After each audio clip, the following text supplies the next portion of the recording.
The rest of the story. Old Doc Roberts isn't all that old. It's a term of endearment mostly, plus the fact that Doc has been around for quite some time. While in the quaint rural community of Cochran, Georgia, it's pretty much cotton and peanut farmers thereabouts. But everybody knows old Doc Roberts and trusts him and loves to hear his stories, like the one about that company he owned back in the old days when Doc Roberts was a young businessman in Albuquerque, New Mexico. You see, Doc wasn't always a doctor.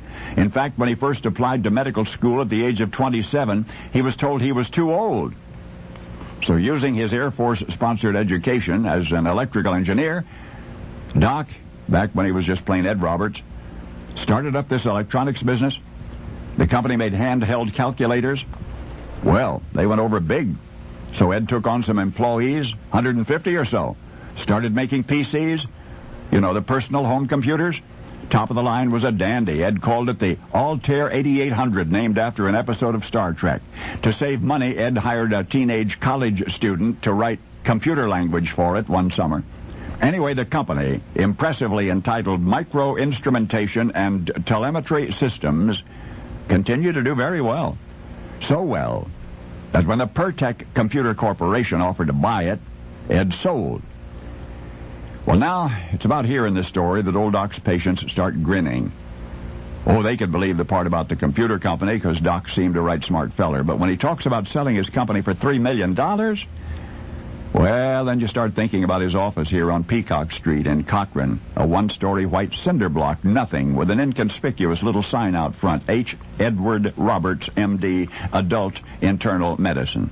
And you say to yourself, how in creation does a millionaire doctor settle for a place like this in a place like this?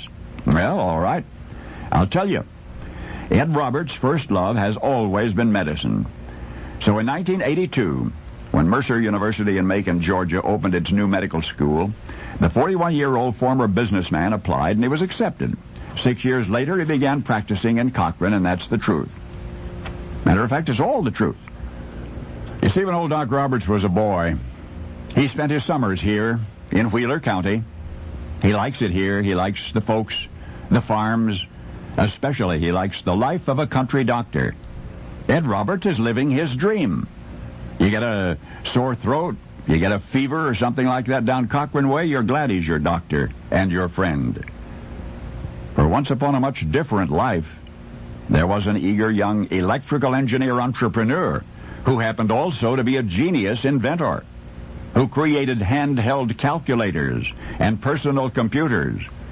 In fact, he created the first handheld calculators, the first personal computers anywhere. No fooling. And a 19-year-old Harvard student. Remember the lad who went to work for Ed during summer break? The young man who got his first on-the-job training at Ed's company? Oh, yes. You've heard of him, too. His name's Bill Gates. Only now you know the rest of the story.